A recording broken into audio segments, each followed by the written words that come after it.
ಆನಂದ ಶಯನ ಅನಂತನ ನಯನ ನೋಡುವ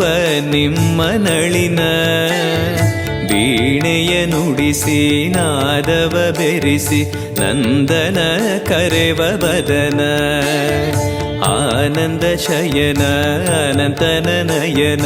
ನೋಡುವ ನಿಮ್ಮ ನಳಿನ ವೀಣೆಯ ನುಡಿಸಿ ನಾದವ ಬೆರೆಸಿ ನಂದನ ಕರೆವ ವದನ ಭಾಗ್ಯವಿದು ಗುರು ಭಾಗ್ಯವಿದು ಮಧುರಾಪತಿಯನ್ನ ನಟನ ಮಧುರವಿದು